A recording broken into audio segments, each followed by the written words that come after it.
Bonjour et bienvenue dans la correction de cet exercice. Alors, on lance 30 dés équilibrés à 6 faces, numérotés de 1 à 6. Et on considère la variable aléatoire z qui va te donner le nombre de cartes obtenus sur tes 30 dés, tes 30 lancés. Voilà. Première question, donner une loi de probabilité associée à 30 variables aléatoires indépendantes, de z1 jusqu'à z30, telle que eh bien, z est égal à la somme de ces 30 variables. Voilà.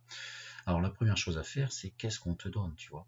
En fait, on te donne que ces deux premières lignes. On te dit qu'en fait, on s'intéresse au nombre de cartes obtenues sur un lancer de 30 dés. Voilà, on lance 30 dés équilibrés à 6 faces et on veut savoir le nombre de cartes. Ça, c'est la variable z. Et bien déjà, qu'est-ce qu'on sait de z? Il faudrait qu'on essaie de trouver sa loi. Et ensuite, on verra comment on peut arriver à, si tu regardes bien ici, z égale cette somme de 30. En fait, comment on pourrait la décomposer?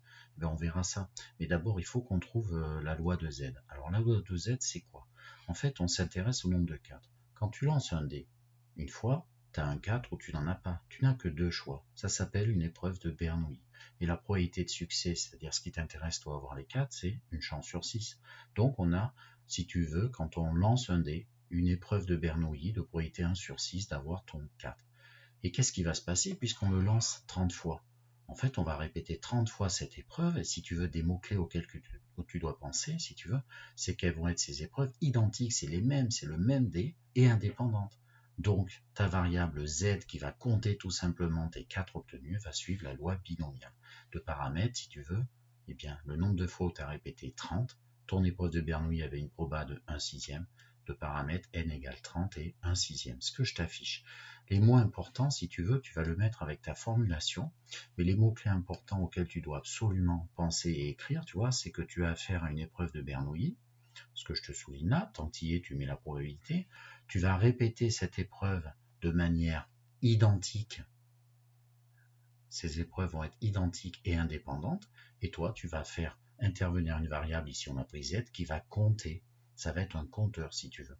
Ça va compter le nombre de 4, et du coup, ça va suivre la loi binomiale que je t'indique. Voilà, ça c'est la première partie. Ça veut dire que z suit une loi binomiale, en particulier donc le paramètre 31 sixième. Deuxième chose à laquelle que tu dois connaître ici dans ce chapitre de terminal SP, il faut absolument que tu connaisses cette loi de décomposition, d'accord, cette propriété que je t'affiche, et donc on la lit ensemble. Si tu as x, une variable qui suit la loi binomiale de paramètre np, tu peux très bien la décomposer, d'accord, le titre qui est ici la propriété, en une somme de n variables, parce que ici n est le paramètre de ta binomiale, et toutes ces variables, elles vont être indépendantes, d'accord, et elles vont suivre la loi de Bernoulli, dont la proba de succès est de paramètre P, si tu veux le P de ta binomiale. Voilà. Donc si tu veux un petit exemple pour t'expliquer, si x suit la loi binomiale de paramètres 3 et 0, 4, eh bien tu peux décomposer x en 3 variables aléatoires indépendantes, et elles vont toutes suivre la loi de Bernoulli de paramètres de probabilité de succès 0,4. Voilà.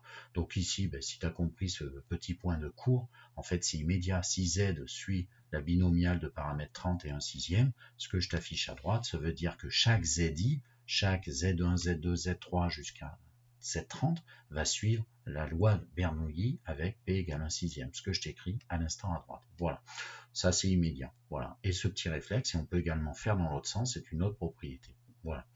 Alors maintenant, question numéro 2. Calculer l'espérance de z et en donner une interprétation. L'espérance de z, c'est l'espérance d'une loi. Z suit une loi binomiale. Et du coup, rappelle que je te mets en vert, même si c'est avec la lettre x, tu t'adaptes. Si x suit la loi binomiale de paramètre np, directement son espérance, tu la calcules en faisant le produit de n par p. Voilà. Donc ici, nous, z suit la loi binomiale qui est ici de paramètre 30 et 1 sixième. Donc son espérance à z, c'est 30 fois 1 sixième. Voilà. Et comme 30 fois 1 sixième, ça fait 5, qu'est-ce qu'on peut interpréter de ça? Tout simplement, on peut espérer avoir 5 fois cette fameuse phase 4 sur 30 lancés. Voilà. D'accord? Et c'est ce qui clôture cet exercice. Au revoir.